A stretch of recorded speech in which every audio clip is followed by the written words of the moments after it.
Bem-vindos ao podcast Conversa Vários Tons. Eu sou Emanuela Silva e convido você para um bate-papo cheio de boas vibrações, energias positivas e conhecimento. Estamos transmitindo pelo Spotify e pelo YouTube.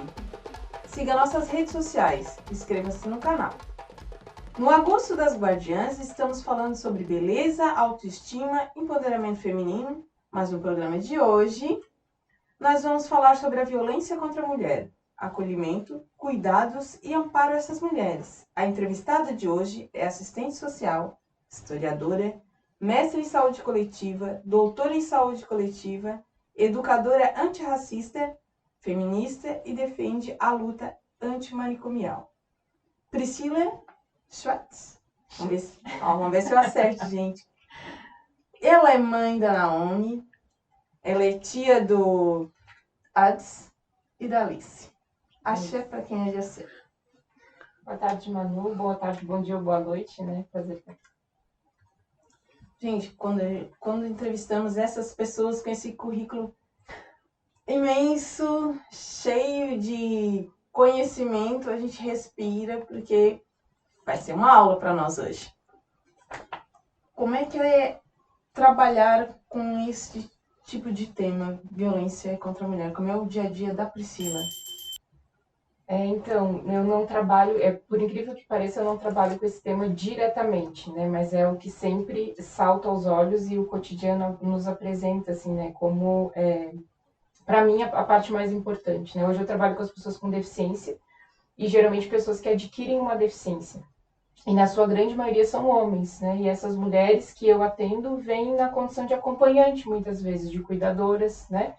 E são histórias que sempre apresentam esse retrato, assim, de histórias de relacionamentos que tinham violência e que por conta do contexto atual as coisas acabam se sobressaindo, né?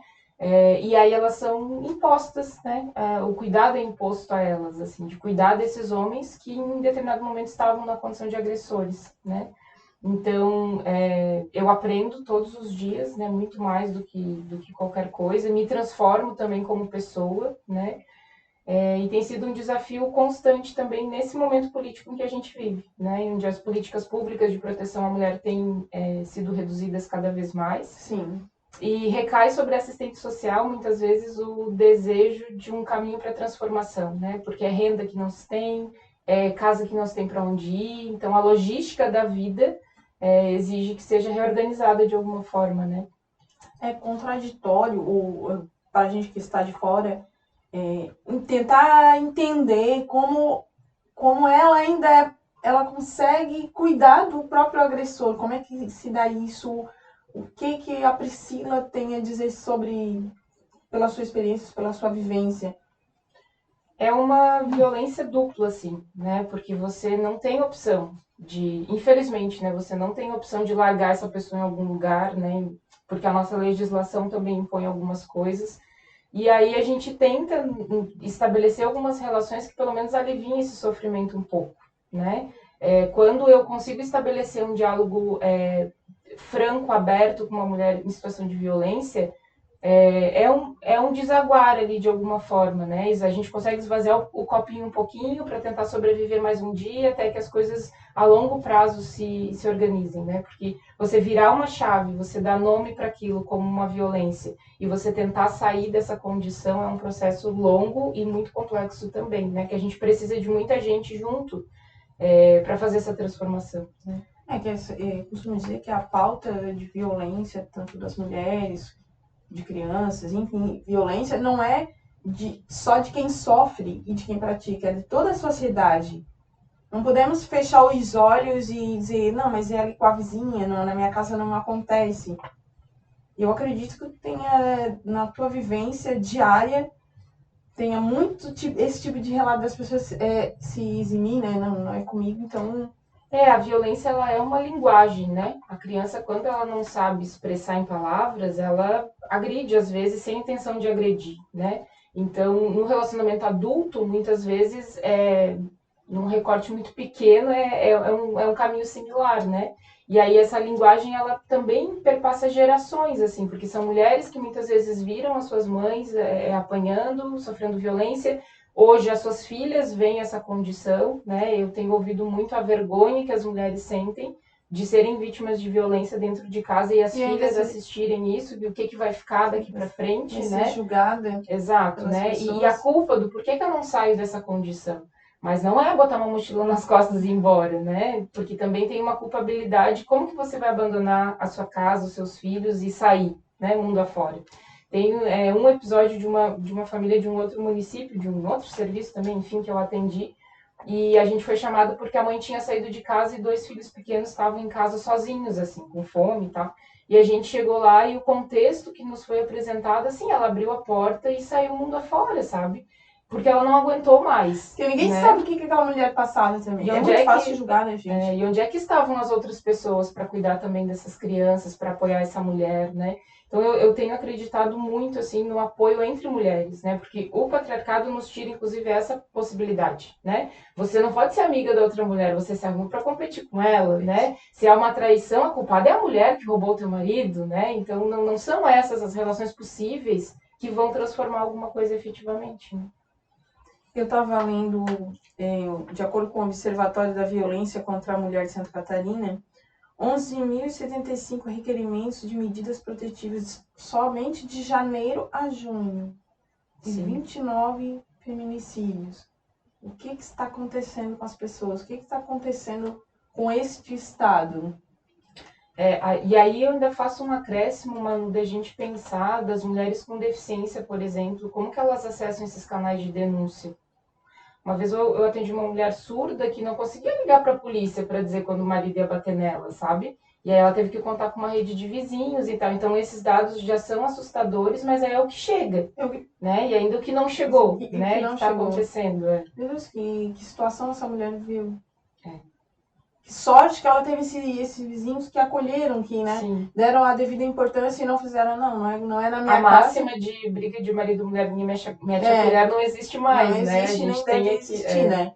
Exatamente. Porque devido a essa máxima, muitas coisas aconteceram, outras ficaram sem investigar, né? E é muito fácil as pessoas tirar, não, deixa assim, porque não é com a gente. É porque quando a gente vê o feminicídio no jornal, muita coisa aconteceu antes.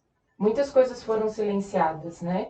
Você não acorda de manhã querendo matar alguém. Esse sentimento, ele é nutrido, né? Todos os dias. É uma relação que você não pode ter, um vizinho que você não pode falar, uma voz que você cala, e aí culmina na morte de uma mulher. E aí, quando a gente não observa esses sinais, não dá nome para isso, não fala sobre isso abertamente, não busca os recursos pequenos que a gente ainda tem, aí é a manchete de jornal que a gente vê todos os dias, né? Mas algo que eu acho que nós temos que tentar diminuir, não que a nossa ação é se sensibilizar mais, e não tornar números, porque nós estamos tornando automático, 29, como eu acabei de falar, 29, mas são 29 pessoas, 29 mulheres, né? E porque senão nós vamos tornando só estatísticas, números, e a coisa vai aumentando. A nossa vida não é um número, né? E quando cai uma mulher, cai uma barraca inteira, né? Porque uma mulher, nessa condição, geralmente ela vai ter ou filhos, ou uma mãe para cuidar. Tem mais gente que depende dela ao redor, justamente por isso que muitas vezes ela não consegue sair dessa condição. Então, quando alguém morre de uma condição violenta, o trauma vai ficar ainda para todo mundo que estava ao redor dela, né? Então... seria uma das minhas próximas perguntas, as sequelas que deixam esse tipo de ação. Assim, quantas gerações atinge assim, no teu dia a dia? Tu atender esse caso, por exemplo. Quantas pessoas são atingidas quando acontece esse tipo de situação? Eu ouço das mulheres que lembram das avós que apanhavam, assim. E é muito interessante dessa coisa da gente falar disso, que elas trazem memórias de situações que elas não nominavam como violência, mas passam a nominar a partir daquilo que a gente conversa e da experiência de vida que elas têm, né? E aí, quando a gente olha hoje, por exemplo, as crianças no ambiente escolar reproduzindo violências, essas violências vêm de algum lugar, né? Então, em todos os espaços a gente precisa estar sempre vigilante, né? A história do mimimi, né? De pontuar as coisas, de ensinar de uma forma diferente, se é que a gente quer mudar alguma coisa efetivamente, né? O papel da educação é fundamental, né? Exato. E a Priscila, enquanto assistente social, enquanto educadora, acha que a escola, o currículo atual da escola trata profundamente como deveria ser tratado esse assunto? Eu acho que o currículo não, mas a gente tem hoje movimento de meninas que têm se agrupado e que têm tensionado algumas pautas muito importantes, né? Eu costumo fazer um exercício que quando a gente busca uma memória da escola, a gente não vai lembrar da fórmula de Bhaskara ou de um conteúdo da história, mas a gente vai lembrar da merenda, do recreio, de outras coisas, né? Fora do ambiente da sala de aula. Então eu acho que essas meninas têm se colocado nesse lugar de tensionar o recreio, os trabalhos em grupo, a convivência na escola, eu noto que tenha mudado por conta da presença e da discussão dessas meninas, assim. Então, acho que a gente tem um caminho aí a trilhar, mas acho que tem alguns avanços pequenos já. A próxima geração está se movimentando. Exato. Né? Isso é interessante. Converse em vários tons. Inscreva-se no canal. Temos alguns números que, como a gente já falou, não podemos ser apenas estatística, mas são dados que a gente precisa ler para a gente tentar também acordar, sair dessa nossa inércia, né? Nem que seja para reclamar, dizer, não, mas como assim? Ou para questionar, né? 233.861 agressões por violência doméstica. Teve um aumento de 0,6%. Só nesse ano. É um número muito, muito absurdo. 597.623 ameaças e 619.353 chamadas para o 190. Tu acha que todo esse movimento está incentivando as pessoas a denunciarem? Eu acho que sim, Manu, mas a gente precisa olhar para esses números também no contexto de pandemia, que foi o momento em que a mulher precisou ficar enclausurada dentro do espaço da agressão com o agressor, né? Então, eu acho que nesse momento a gente mergulhou nessa violência que já era diluída no cotidiano, assim, né? Obviamente que isso tem um péssimo aumento dos números, isso tem, enfim, né, ferido a vida das mulheres de uma forma significativa, mas, por outro lado, a gente conseguiu estabelecer redes virtuais, de dar nome para isso, de se fortalecer, e a gente foi daí para um outro espaço, né? Que não é o ao vivo, que não é estar junto, mas que é conversar e falar sobre isso, para as mulheres que têm acesso também, né? Pois é, temos toda essa dificuldade. Todo esse contexto, exatamente. Esse perfil, né? Que quando a pessoa tem acesso às redes, acesso à comunicação, é um pouco mais fácil, porque fácil não é. Sim, sim. E essas mulheres que não têm esse acesso, como já chegou algum caso para ti, ou tu conhece algum caso que ela estava, bem dizer, isolada e conseguiu ser resgatada dessa situação? Eu noto muito um movimento muito importante assim nas comunidades, da vizinhança que se apoia, que tá junto, sabe? A gente olha hoje para a cidade, né, para o urbano, assim, você mora num prédio, você não sabe quem é o seu vizinho. Você não conhece as pessoas que moram com você. Quando você vai para uma comunidade, tu sabe gerações de quem é o teu vizinho. Tu conhece as pessoas, tu conhece a liderança que vai poder te ajudar, né? Então, esses vínculos, eu acho que têm favorecido muito esses casos mais graves. Porque a gente ainda vive a situação de mulheres que não têm a chave de casa, que o marido vai trabalhar e deixa trancada dentro de casa, que ameaça tocar fogo, né? E semana passada ainda eu vi de uma mulher que a vizinha olhou para ela e disse que era um pouco dessa situação. E ela dizia assim, eu fiquei preocupada porque essa semana eu não te vi mais, onde é que tu tava, né, e tal. Não, tá tudo bem, né, porque também é uma vergonha de colocar a situação que tá, mas assim, tinha alguém vigilante, né, para essa situação. Então, acho que os vínculos entre as pessoas têm favorecido muito esses casos mais graves, assim, que a gente tem visto, né. É muito importante isso, vínculos. É aquela coisa do olhar, do bom dia, que a gente acabou perdendo, e a pandemia também, eu sempre falo na pandemia, mas é difícil tu não falar de tudo que ela trouxe à tona. A pandemia é um marco da nossa sociedade, né? Antes, pós, em absolutamente tudo que a gente considerar a marca da pandemia. E a gente ainda vai colher isso por um bom tempo para frente, né? Porque é um processo de tudo que a gente viveu ainda. Né? O bom é que o lado bom da pandemia em relação a essas denúncias é que ela usou o meio virtual foi criado redes de proteção, redes de denúncias. Atendimento psicológico gratuito online, né? Para quem tinha Isso. muitos coletivos fizeram esse movimento, então acho que a gente ocupou bem esse espaço de alguma forma, mas sempre lembrando que infelizmente ainda não é para todo mundo. Ainda não é para todo mundo, porque não temos. Tem muita gente que ainda não tem esse acesso. E esperamos que tenha em breve. Sim, né? Esperamos. Agora eu vou perguntar. Falei com a profissional Priscila. E como a Priscila faz para o filtro que ela usa para se manter sóbria, para se manter em equilíbrio, porque lidar com tudo isso olha, tem que ter um emocional muito forte, tem que ter um equilíbrio muito forte, tem que ter uma proteção, como a Priscila faz para não se quebrar em pedaços. Eu me quebro às vezes, várias vezes.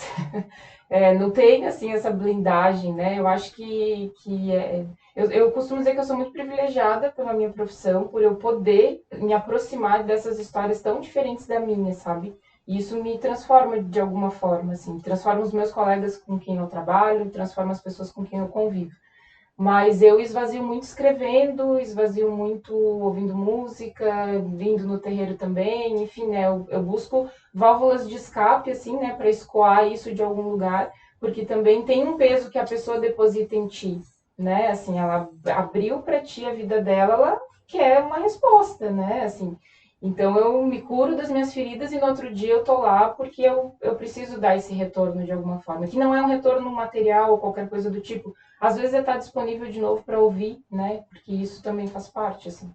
Então eu tenho umas válvulas de escape, assim, que eu vou construindo. E eu sou professora também, eu formo outras assistentes sociais e eu sempre digo para elas, vocês podem chorar junto, mas vocês não podem mergulhar junto com quem vocês estão atendendo, porque não dá para ter dois afogados. A gente precisa ter alguém ali que vai dar um suporte, né? Então a gente vai construindo maneiras assim, mas eu não tenho pretensão de dizer que eu tenho uma Priscila profissional e uma Priscila fora disso. Não, assim, porque não são coisas dissociadas também, né? Mas o equilíbrio acho que é o caminho, assim. Porque não é fácil. Não é fácil. E fico imaginando a pessoa ouvindo ali e tô tendo que ser forte, já sofrendo junto, mas não pode demonstrar isso, porque é a profissional. Naquele momento, a pessoa tá esperando alguém que te acolha, né? Mas já aconteceu vezes de eu chorar junto e olhar e dizer eu tô aqui, tá tudo certo e conta comigo e tal, e isso fazer a diferença, sabe? Porque se a gente fica nesse lugar de, né? Sim, Não estou não em de contato com autoridade, isso, né? Assim, Não, mas então eu acho que.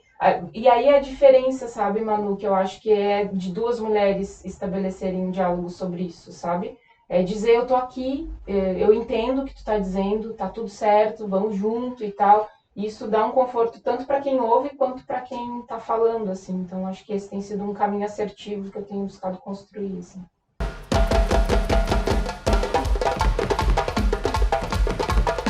Converse vários tons. Inscreva-se nas redes sociais, siga o nosso Instagram, participe da nossa campanha do Agosto das Marias. Estamos aqui conversando com assistente social, educadora, historiadora, Priscila.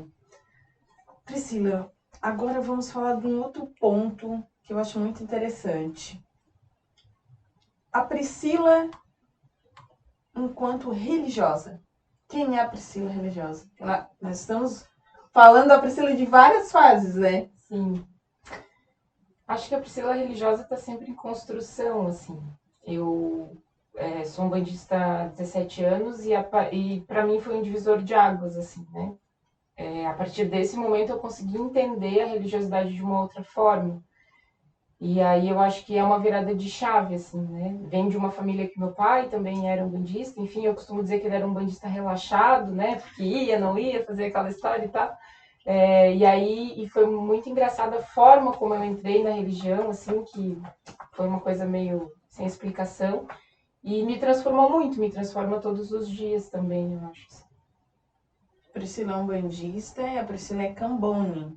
Vamos explicar para os nossos internautas que é Cambone, o que é Cambone. De Umbanda, eu costumo dizer que a gente é uma formiguinha, né? Que a gente roda o salão inteiro, então é alguém que assessora, né, a Mãe de Santo durante as cerimônias, enfim, então depois de um tempo que eu tinha entrado, o Preto Velho da minha mãe de santo fez o cruzamento, digamos assim, a feitura minha e de uma outra irmã de santo como cambones da casa que eu frequento ainda hoje. Né? E esse é um cargo, para quem não conhece, esse é um cargo super importante, porque eu considero um cargo muito importante, porque só tu tem que conhecer tudo da casa e principalmente a maioria das entidades, como elas trabalham, qual a frequência delas, qual a linha delas, o comportamento, elas e o médium. Como é que foi tu entrar nesse mundo, tu mergulhar na espiritualidade dessa forma? Eu fiquei muito assustada com a responsabilidade, assim, no primeiro momento. Mas depois foi exatamente isso, assim, eu fui entendendo que aquelas entidades, para além da família espiritual carnal, né, dos irmãos que eu tenho ali, eu acabei construindo uma família de entidades, assim, né? Eu sei o que determinado caboclo gosta, fala, usa, faz, enfim.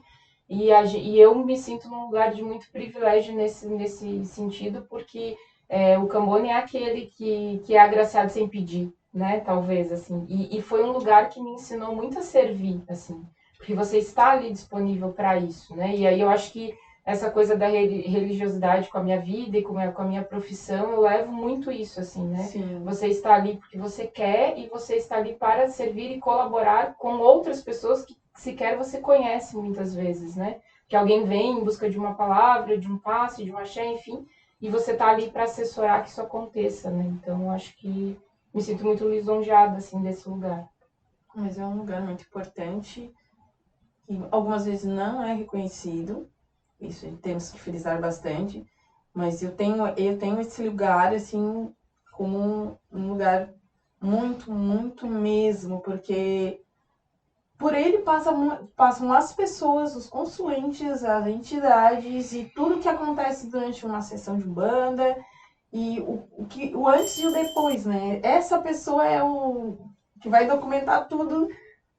É a memória viva, da cerimônia da sessão, né? Então, valorizem vocês as casas. Quem não conhece, aprenda, pesquise o que é, porque são pessoas que estão ali para acolher. E tem tudo a ver com a sua profissão, né? Sim, sim. E eu, assim, eu costumo dizer, né, que no terreiro chega muita gente que você nunca vê na vida, não conhece, enfim, às vezes vem uma vez só, depois vem outras vezes. E às vezes a gente precisa também romper uma barreira, assim, né, de abordar essas pessoas, porque como existe essa questão do preconceito, a pessoa, tem muita gente que chega na sessão e fica na porta, assim, né, no cantinho, espiando. E eu sou uma pessoa muito tímida, então eu tenho que chegar lá e dizer, olha, seja bem-vindo, pode entrar, fica à vontade, que funciona assim, tá, tá, tá. Então isso, para mim, é um exercício permanente, assim, e eu tenho essa oportunidade de desmistificar com as pessoas, né? Costumo dizer que se a igreja está de porta aberta e você vai lá rezar, se ajoelhar e rezar, quando você vê um terreiro aberto, você também pode entrar, né? E tá tudo certo. Respeitando, como qualquer outro centro religioso é respeitado, você será muito bem-vindo. E aí a gente tem que romper essa barreira, né? Para depois disso começar estabelecer uma relação com as pessoas que frequentam ali, né? Então eu tenho essa preocupação de que as pessoas saiam bem, cheguem bem, sejam bem acolhidas, entendam o que está acontecendo, né? Porque a igreja está aberta, você não precisa nem conhecer, você vai e entra, e o terreiro não é diferente. Não. As pessoas dizem, ai, tem uma curiosidade, e assim, por eu estar no meio acadêmico, enfim, eu tenho e isso às vezes me incomoda um pouco, mas eu tenho uma certa validade, né? Não, se a Priscila disse, então é sério, né? Não gosto desse lugar, mas entendo as pessoas também, né? E eu sempre digo, vai de coração aberto, se você tem vontade de conhecer, vá, você vai ser muito bem recebida, né? Agora, constrói um filtro daquilo que tu construiu na tua cabeça por gerações, do que era, né? E do que você vai experienciar aqui, né? Veja com seus olhos, abre o seu coração. E voltando ao assunto da pandemia, Manu, eu acho que eu nunca tive tanta gente ao meu redor querendo conhecer terreiro, sabe? Eu acho que também foi uma virada de chave, assim, das pessoas buscarem, quem nunca buscou, buscar a religiosidade, ou quem um dia teve um pequeno interesse, desabrochar para isso, sabe? Porque em algum lugar as pessoas vão procurar ajuda, vão procurar socorro. Com certeza. E despertou, eu acho, também, assim, eu acredito que essa pandemia, ela foi ruim, obviamente, para muitas coisas, para muitas famílias e uma série de acontecimentos que a gente não gostaríamos de ter passado, Sim. mas também ela serviu para esse novo olhar. Uhum. Esse novo olhar, eu acredito que ela não... Hoje a gente vê as coisas de uma maneira mais... Pelo menos na curiosidade, né? Uhum. Vou entrar, quem sabe? O que será que tem lá? E de uma curiosidade de não julgamento, que eu acho que é o que é mais legal, assim, né? Então as pessoas realmente se abriram para isso, assim. Então acho que a gente também, como sendo de religião, tem que aproveitar esse momento e mostrar o que a gente tem de melhor, né? De melhor. O nome do programa essa série chama-se Agosto das Marias, né? Aliás, Agosto das Guardiãs. Mas o nome desse programa é Maria Acolhedora. Por quê? Porque tem esse link acolhedora. O que tem a ver as pombagiras com aquela que acolhe? Eu acho que tem a ver com esse caminho do empoderamento mesmo, assim, né? Eu gosto muito de vários pontos que falam, né, de que a mulher não deve ser submissa, né? Não existe uma pombagira submissa a um Exu, existe uma relação, né? Exatamente. Horizontal, cada um com seus poderes, né? É nesse Enfim. ponto que a gente quer chegar. Então eu acho que ter a figura dessa mulher, pra gente que é de religião, faz muito sentido, né? Mas a gente sabe que da porta para fora, elas sempre foram vistas de uma forma errônea, né? Então eu acho que faz muito sentido o acolhimento a partir desse viés, e o acolhimento das mulheres, principalmente. Das né? mulheres, Das né? mulheres. A gente fala, né, nas guardiãs, mas a gente tá falando dessa série, mas assim, não estamos falando da pombagira, e sim da guardiã, que ela tem fé e tal, mas o que essa guardiã fez na vida dessa mulher, todas elas que a gente entrevistou, sabe, o que ela despertou, as mulheres que elas estão aqui, o poder que Sim. até então estava reprimido. Feminismo. Vamos lá, Priscila. Eu acho que a pombagira traz um caminho de autocuidado, assim, de autoamor, sabe? Que você esteja com alguém para somar com você.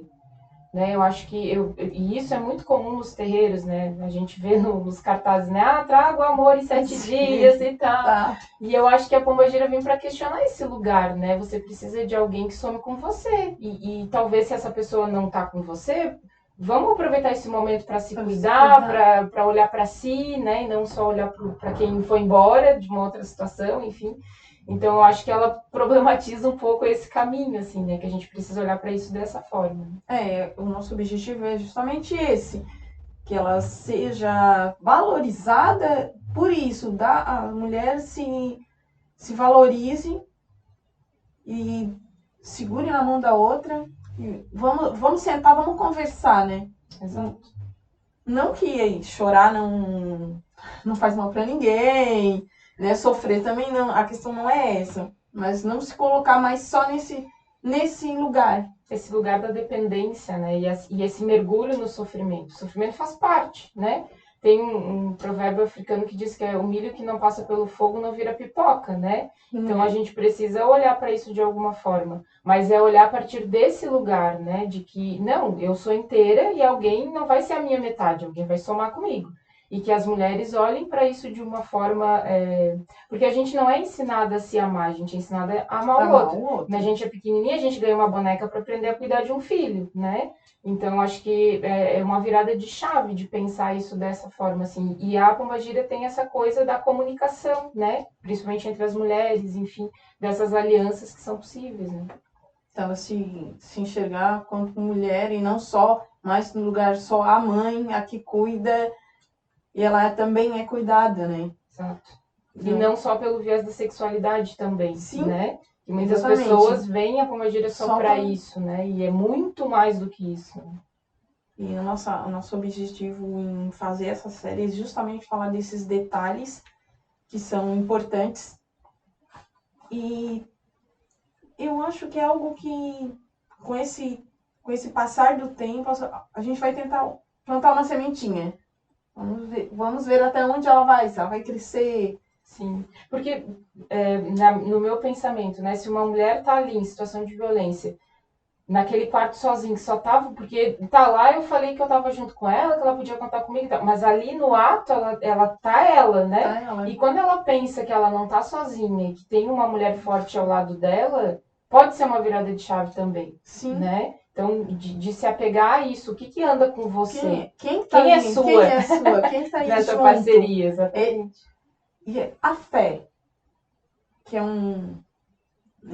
a fé é o alimento da alma. Ela ajuda a curar essas cicatrizes. Tu acha que isso faz parte ou não? Tu acha que uma coisa é dissociada? Eu vou falar como umbandista. Eu acho Umbandista. que a Umbanda Isso. ajuda a curar essas feridas. Acho que sim. Porque a fé, ela, para mim, ela é um exercício do tempo também, né? E eu acho que eu tenho pensado muito sobre a palavra confiança, assim. Você precisa confiar na casa que você tá, você precisa confiar naquilo que você tem, confiar nas pessoas que estão ao redor de ti. E quando tu tem em quem confiar, tu te torna um pouco mais segura para as mudanças que são necessárias também, né? Então eu acho que a espiritualidade umbandista, nesse contexto, fortalece demais, assim. Eu tenho me agarrado um pouco nisso, assim.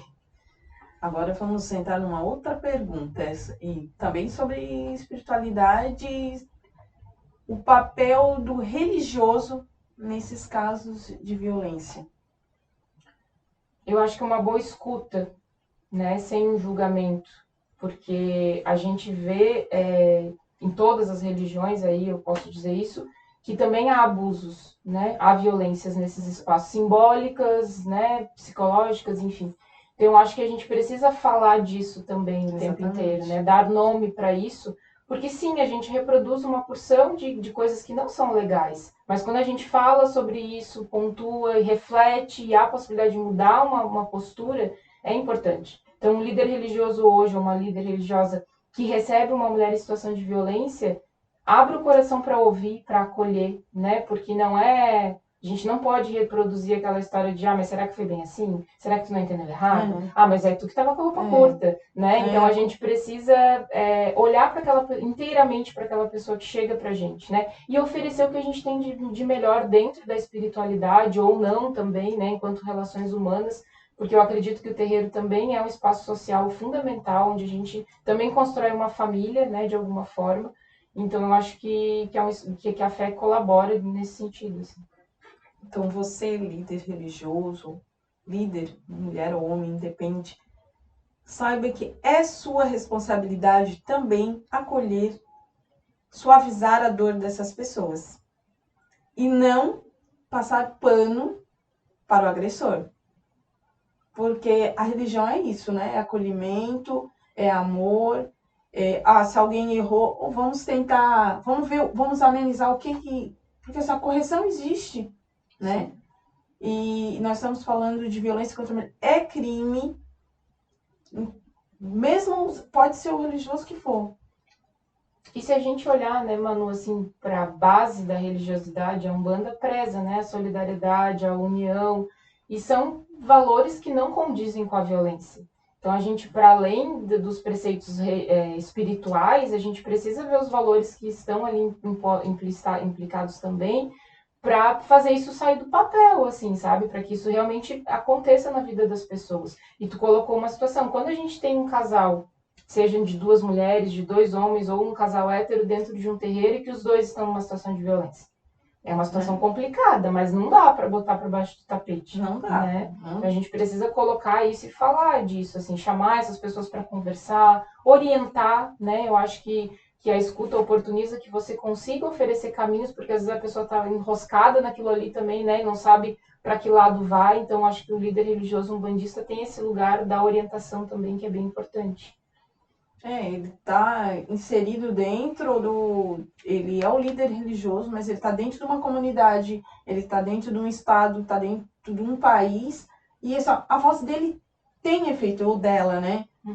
Ela ecoa dentro das famílias, dentro das casas, então só pode ajudar a diminuir esses números que a gente estava falando agora há pouco, pode a diminuir, a conscientizar as pessoas. Então só vamos usar a nossa espiritualidade, a nossa religião para distribuir o amor, para amenizar a dor do próximo. E intervir nas pequenas situações, né, Manu? Porque a gente vê muitos casos assim, a mulher é de religião, mas o marido não é, daí não pode ir na festa, ou tem que ir na festa e vir mais cedo, né? Então, assim, há sinais, né? A gente precisa olhar para esses sinais e, num primeiro momento, tentar uma intervenção já para que isso não cresça e não se torne um problema maior, né? E, porque senão nós vamos virar o que a gente já falou, estatística, né? Exato. Conversa Vários Tons, inscreva-se no canal.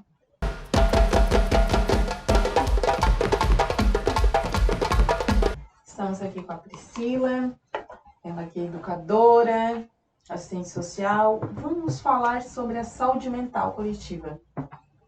Um ponto... Só pauta boa! Só pauta, né? Conversa vários tons, Sim, né? sim. Saúde mental, Manu, eu acho que a gente tem falado mais de doença mental, na verdade, né? A gente precisa falar de saúde mental, né?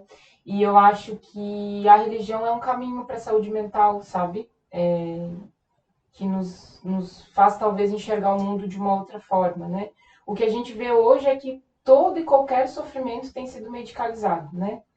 Não tô bem, vou tomar um comprimido. Eu tô feliz, vou tomar um comprimido. Eu não consigo dormir, vou tomar um comprimido. E os medicamentos, em determinados momentos, são importantes, precisam ser usados e tal. Mas a gente tá medicalizando o sofrimento muito, né? Você não vive mais o luto, porque no outro dia você tem que estar inteira, bem, né? E tal. Então, acho que a gente precisa rever valores de alguma forma também, né?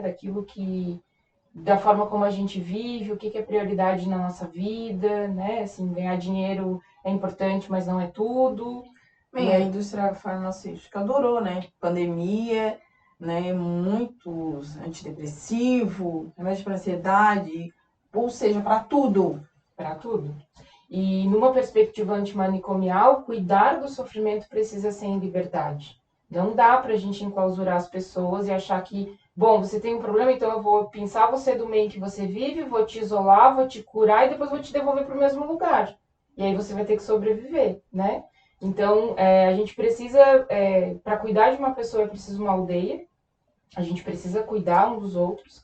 E a gente precisa rever a forma como a gente vive, né? Assim, a gente é imposto o tempo inteiro, né? Por uma questão capitalista, patriarcal, que você tem que cumprir com todas as normas sociais. E isso gera sofrimento, né? Eu trabalhei algum tempo em serviço de saúde mental e sempre no começo do mês a gente tinha um índice maior de surto das pessoas.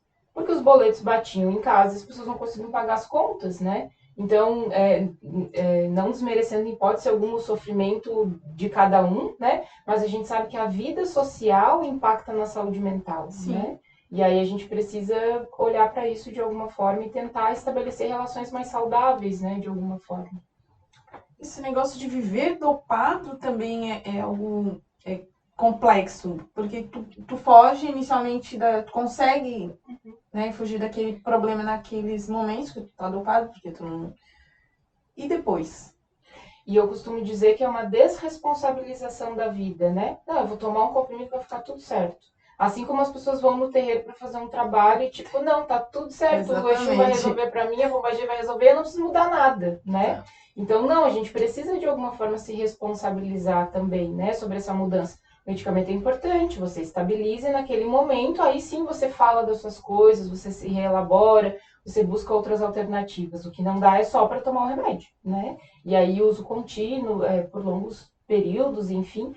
Então, eu acho que a gente precisa ter uma outra relação com essas drogas, assim, né? E a saúde mental é muito próximo da religião também, né? Sim. A loucura é vista como algo que fizeram um trabalho, que não é bem da cabeça, enfim. Então, a gente também carrega, enquanto umbandista, esse peso, né? Da loucura ter uma aproximação muito forte com a nossa religião também, né? E no passado, quantos médios foram internados como loucos e, na verdade, era mediunidade, né? Eu tive uma irmã de santo, filha de Oxóssi, que o Oxóssi dela nasceu a primeira vez dentro do manicômio. Hoje ela é falecida, né? Então, assim, como que a sociedade enxerga a nossa religião? Como aquilo que não é do bem. E como é que eu curo isso? Bom, toma aqui um remédio que daí o teu eixo não vai chegar mais, a tua cabeça vai melhorar e vai dar tudo certo, né? E não estou dizendo aqui que, né, o umbandista vai curar, isso não é isso, mas olhar para isso de alguma forma, né? Você pode, uma pessoa que tem alucinação, por exemplo, vamos conversar sobre isso. O que que você vê? Como é que você dialoga com isso e tal? E a gente não fala sobre essas coisas, né? Não toma um remédio para acabar com isso. Acabar para não ter mais isso, né? Esse problema, né? Então acho que a gente precisa rever essas coisas. Né? E rever o processo ao contrário também. Pessoas como você mesmo falou, que tem alucinação, que está no terreiro, esse médium tem que ser tratado de uma outra forma. Não dá para botar todo mundo junto porque ele já tem algo a ser tratado. Como ele vai tratar alguém, né? Não estamos falando da entidade, sim do médium, né? São coisas que necessitam ser faladas, porque acontece no dia a dia, e não adianta fazer de conta que elas não existem. Elas existem. Como você falou quando alguém vai num terreiro e eu quero estar. O Exu resolve tudo. A minha moça costuma dizer assim, ó. Eu trabalho com a lei dos 50%. Ela de 50%, porque a metade ela é a parte dela e a outra metade atua. Se você não aceitar, ela só vai fazer alguma coisa pra ti se tu aceitar a tua mudança. Se não, não. Porque ela diz que ela não faz nada sozinha, assim, a pessoa... Ela diz, tu quer mágica? Eu não sou mágica. Trabalho com magia, mas eu não sou mágica. E essa é a troca do Exu, e as pessoas acham que é você levar uma garrafa de champanhe, né? Que é o que a gente falava, são as relações que a gente estabelece, que é o valor, né? Não, eu vou lá, uma troca, eu vou dar alguma coisa. Não, eu talvez vou me rever e mudar uma postura, enfim, né? Porque se tu não assumir que tu tá fazendo determinada coisa que não é saudável pra você, porque se não é saudável pra você e você não é doando alguma coisa, dando um presente caro pra entidade, que tu vai resolver, porque tem que resolver com você. E as pessoas têm que entender isso. Que não é um balcão de negócio. Fala, vamos lá, vamos vender tal coisa e tá tudo certo. Né? Não é bem assim. Tem uma música que diz que milagres acontecem quando a gente se movimenta, né? De alguma forma. E a religião é um caminho, né? O caminho quem percorre é você, assessorada, guiada, amparada, mas é o seu caminho. E já que estamos falando de saúde mental, fanatismo. Preocupante. Acho que muito preocupante. Acho que preocupante. Eu costumo dizer que eu não quero um mundo umbandista. Mas eu quero que as pessoas possam exercer a sua fé com a sua liberdade. Porque né? o mundo plural é tão mais interessante. Eu aprendo sempre que eu paro para ouvir alguém que me diz que na sua religião é de tal jeito ou de tal jeito, ou quando as pessoas param para me ouvir também. Ah, mas não é de tal jeito? Não. É assim, assim, assado, né? Então, eu acho que tudo que... E o fanatismo, ele está presente em todas as religiões, né? E eu acho que o fanatismo reforça a desresponsabilização. Daí tudo é Deus, tudo é o orixá, tudo é pombagira, né? E você cada vez mais se escondendo atrás disso tudo, ou tudo é o demônio. Porque a culpa é sempre do outro. E a história do nosso país também, né? A gente foi violentado por esse fanatismo, né? Por séculos. Porque existia uma religião que tinha que ser de todo mundo, né? A gente vê a experiência de outros países também, então o fanatismo também é uma forma de violência de alguma forma, né? Porque a minha verdade tem que ser a verdade de todo mundo, né? Ela é uma forma de violência pela imposição e ela gera violência. Alimenta, né? E ela acende um gatilho que as causas e as consequências são incalculáveis, né? Sim, estamos sofrendo até hoje por culpa de certos fanáticos e todo fanatismo também é uma relação de poder, né, Manu? Sim. Se a gente racionalmente analisar os discursos fanáticos, ele tem um fundo de poder, é alguma coisa que quer ser dominada, alguém que quer um destaque. É sempre o dominante, né? É sempre o dominante. E a gente se deixa dominar, né? Então, acho que a violência está ali junto com o poder nesse sentido. Conversa em vários tons. Bem, gente, nós estamos chegando ao fim desse bate-papo, dessa aula que nós tivemos com a professora, educadora. Nossa, ela tem tantos títulos. Com a Priscila. Com a Priscila. Pronto. Mas nós temos ainda... O primeiro remédio somos nós. Esse projeto, antes de nós encerrarmos o programa, eu gostaria que tu falasse sobre o que é esse projeto, como ele nasceu. Então, o primeiro remédio somos nós, é o título do livro que eu estou lançando, que é fruto da minha dissertação de mestrado. onde eu falo sobre a escuta das pessoas, né? De que na nossa relação nós podemos ser o remédio uma da outra, né? Porque o medicamento é o comprimido, é a farmacologia, né? Mas o remédio pode ser uma planta, pode ser uma pessoa, pode ser, né, várias possibilidades. Então eu estou propondo, e a pesquisa que eu fiz foi como que assistentes sociais nos CAPs, que são os centros de atenção psicossocial que cuidam da saúde mental das pessoas, se elas entendiam que as famílias das pessoas que estavam sendo cuidadas lá conseguiam lidar com essa pessoa em sofrimento. Porque eu ouvia muito de alguns familiares dizer assim, quando tá para chover ele fica meio estranho. Quando ele tá em crise eu dou tal chazinho e tal. Então tinha uma questão cultural importante, Sim. né?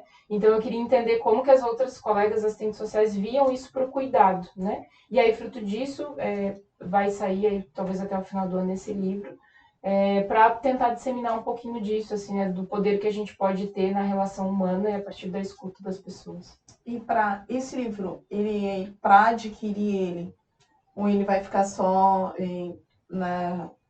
pela editora Apris, né, que é uma editora de Curitiba. A gente ainda não planejou a distribuição, assim, vai ter um lançamento provavelmente, enfim, mas a gente ainda não estruturou essa parte porque a gente está na revisão final, impressão e tal. Mas eu aviso quando tiver o lançamento para a gente divulgar. Conversa Vários Sons vai dar em primeira mão. É um assunto muito importante que a gente acabou de abordar. Priscila, diz para os nossos internautas e os nossos ouvintes do Spotify. Eu queria agradecer a oportunidade de estar aqui, Manu, e dizer assim da importância do teu trabalho, de toda a equipe também do programa, que é um canal de educação, né, de alguma forma, e de transformação também, que a gente possa usar esse espaço para desmistificar muita coisa que a gente sofre, né, enquanto umbandista, no nosso estado, principalmente, né, que é um estado tido como branco, né, europeu, e que também tem essa vertente, enfim, e a qualidade, assim, do trabalho de vocês, né, a técnica, enfim, então, vida longa, conversas em vários tons, e muito obrigada pela oportunidade de estar aqui. Axé, axé para nós. Conversa Vários Tons chega ao fim, mas deixamos essas palavras que fiquem no coração de vocês. Em caso de violência contra a mulher, criança, denuncie, não se cale. Não diga que na casa do Zé quem manda é o Zé, né? Não é, Priscila? Não vamos ficar na turma deixa disso, gente. Vamos assumir nossas responsabilidades enquanto pessoa, enquanto ser. Se você não gostaria que acontecesse na sua casa, a do vizinho também não. Você pode estar salvando vidas. Converse em Vários Tons.